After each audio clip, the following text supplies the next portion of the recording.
안녕하세요. 여러분의 성공적인 배팅을 위하여 열심히 분석하는 스포츠 황제입니다. 조합픽은 스포츠 가족방에서 안내드리고 있습니다. 입장 방법은 영상 하단의 댓글에 기재해 두었습니다. 여러분을 토방에서 머리를 식혀드리고자 준비한 분석입니다. 분석 시작 전에 구독과 좋아요는 큰 힘이 되니 구독과 좋아요 한 번씩 부탁드리겠습니다. 모든 경기를 분석하지는 못하니 꼭 알람 설정해 두시고 긴급하게 올라가는 영상에 대한 분석과 정보 및 결과 예측을 놓치지 마시기 바랍니다. 첫 번째 경기는 슈투트가르트 대 우니온 베를린입니다. 먼저 슈투트가르트는 상승세를 이어가며 챔피언스리그 티켓 획득을 향한 질주를 이어가고 있습니다. 최근 리그 6경기 연속 무패를 기록 중인 슈투트가르트는 지난주 볼프스부르크 원정에서 세루 기라시의 멀티골을 앞세워 2대3으로 승리했습니다. 올 시즌 리그 20골 고지를 밟은 기라시는 데니스 운다브, 크리스 피리 등과 함께 슈투트가르트 공격을 이끌고 있습니다. 슈투트가르트가 최근 5경기에서 12골을 득점하는 등 활약을 과시 중인 만큼 우니온 베를린을 상대로도 다득점을 노릴 것으로 보입니다. 한편 올 시즌 리그 16경기에 출전해 2도움을 기록한 정우영은 우니온 베를린전에서 교체로 나설 가능성이 높습니다. 정우영은 지난 23라운드 쾰른전에서 간만에 선발로 나섰으나 이후 볼프스부르크전에서는 다시 교체로 출전해 3분간 경기를 소화했습니다. 다음 우니온 베를린은 네나드 비엘리차 감독의 중도 부임 이후 팀이 안정되면서 강등권 탈출에 성공했습니다. 현재 16위 쾰른에 승점 8점 앞서 있어 사실상 강등 안정권에 들어섰습니다. 지난주 도르트문트와의 홈경기에서는 0대2로 패배하면서 리그 4경기 무패 흐름이 깨졌습니다. 강등 안정권에 들어섰다고는 하나 최근 3경기에서 1승밖에 기록하지 못했기에 슈투트가르트를 상대로 연패하게 된다면 팀 분위기가 가라앉을 가능성이 높습니다. 따라서 슈투트가르트의 공격을 틀어막고 최대한 많은 승점을 확보해야 할 것으로 보입니다. 결론부터 말하자면 올 시즌 슈투트가르트가 치른 리그 24경기 중 12경기에서 4골 이상이 나왔고 최근 리그 6경기 연속 무패를 기록 중이라는 점에서 슈투트가르트의 다득점 승리를 예상됩니다. 슈투트가르트의 핸디캡 승리를 추천드립니다. 두 번째 경기는 나폴리 대 토리노입니다. 먼저 나폴리는 토리노와 비교하면 그래도 나폴리가 중원의 힘으로 무언가를 만들어내는 모습이 더 뛰어난 편입니다. 실제로도 나폴리가 퇴장자가 나왔던 직전 대결이 아니면 토리노를 상대로는 전적을 아주 좋게 이어가기도 했던 편입니다. 다만 올 시즌 내내 한쪽으로 편중된 공격을 해결하지 못하고 있어 나폴리가 가지고 있는 챔피언의 전력값을 모두 발휘하고 있는 상황으로 보기는 어려울 수도 있겠습니다. 다음 토리노는 유리치 감독은 중원을 이용한 점진적인 전진을 원하는 편입니다. 다만 이선의 부진으로 인해서 어쩔 수 없이 측면에서 매달리고 있는 상태인데 이번 경기에서는 리치도 없어 3선부터 공이 안 도는 양상이 나올 가능성도 높아 보입니다. 물론 지공 상황에서의 빈 공간 커버나 전반적인 수비 상황에서의 문제는 크게 없는 전력이기는 한데 어쩔 수 없이 생기는 득점력에서의 기복은 아쉬울 따름입니다. 결론부터 말하자면 그나마 나폴리가 이길 가능성이 높다고 보입니다. 토리노와 비교하면 중원을 쓰는 상황에서의 신뢰가 가는 전력이기 때문입니다.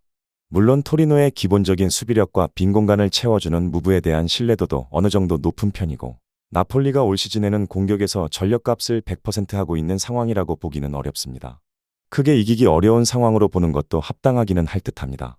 나폴리의 승리를 추천드립니다. 세 번째 경기는 니스 대 몽펠리에입니다. 먼저 니스는 지공 상황에서의 역량을 더 키우지 않는 이상 현재 보이고 있는 난조를 쉽게 격파하기는 어려워 보입니다. 물론 하이브리드 압박에서의 역량 자체는 인정할 수 있는 상황이기는 해도 리그 악내 팀들이 니스를 상대로는 1차적으로 라인을 낮게 가져가면서 니스의 장점인 속공 상황을 제어하고 있는 상태입니다. 모피 같은 자원들이 투박하다는 점이 아주 아쉬운 상황으로 볼 여지가 크다고 보여집니다. 다음 몽펠리에는 애초에 닭공 성향이 강한 상황에서도 니스의 조직적인 압박에 맥을 추지 못했다는 점도 사실입니다. 물론 몽펠리에가 공격적으로 나서면서 상대에게 속공 기회를 내주던 시절보다는 라인을 내리고 선수비 후역습으로 가는 현재 니스를 상대하기 더 좋은 상황이기는 합니다. 1차전에서도 0대0으로 무승부를 기록하는 등 버티는 능력 정도는 보여줬던 것도 사실입니다. 결론부터 말하자면 언더가 1순위입니다. 니스가 몽펠리에에게 강했다는 점을 생각해도 현재 리그 악내에서 니스를 상대하는 교과서적인 방법이 퍼지고 있다는 점 자체를 좋게 보기는 어려운 것이 사실입니다. 몽펠리에가 이제는 공격성보다는 수비와 역습을 매개로 경기를 풀어가는데 조직적인 압박의 전진이 어려운 상황에도 버티는 능력을 보여줄 가능성이 있을 것으로 보입니다. 언더를 추천드립니다. 마지막 경기는 바르셀로나 마요르카입니다. 먼저 바르셀로나는 지난 4일 아틀레틱 원정 경기에서 0대0으로 무승부를 기록했습니다. 승점 1점 추가에 만족해야 했던 바르셀로나는 17승 7무 3패 승점 58점으로 3위에 머물렀습니다.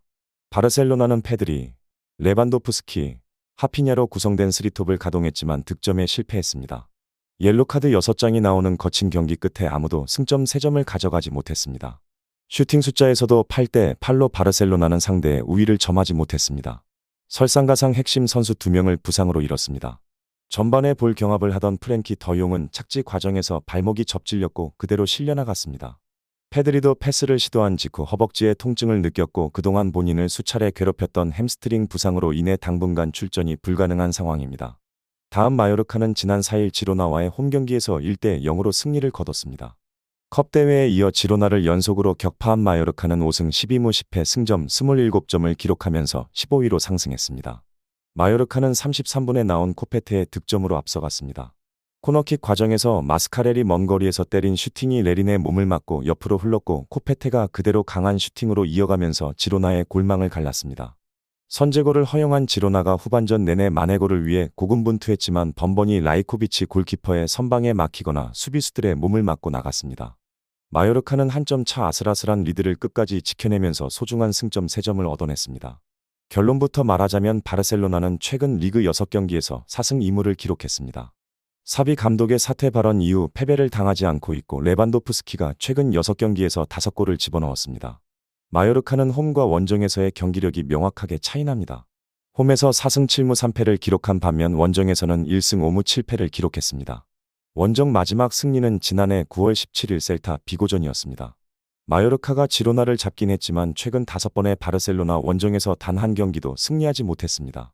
이번 경기는 바르셀로나의 승리가 예상됩니다. 바르셀로나의 승리를 추천드립니다. 이상으로 분석 마치겠습니다. 지금 보신 영상은 초안 분석 내용이며 더욱 세밀한 분석 자료와 최종 조합픽을 원하신다면 구독과 좋아요 부탁드립니다. 조합픽은 스포츠 가족방에서 안내드리고 있습니다. 입장 방법은 영상 하단에 댓글에 기재해 두었습니다. 프로토가 처음이신 분들 혹은 프로토를 좋아하는데 적중률이 낮으신 분들께서는 주저하지 마시고 전문가의 도움으로 수익률 극대화하시는 것을 추천드립니다. 토토는 단지 운으로 하는 게임이 절대 아닙니다. 모든 분야 전문가들이 존재하듯 프로토도 전문가들이 존재합니다. 경기 전 다양한 분석 자료 확인 필수이며 가장 중요한 정보력이 수익의 90% 이상 지분을 차지하고 있습니다. 영상 시청해 주셔서 감사합니다.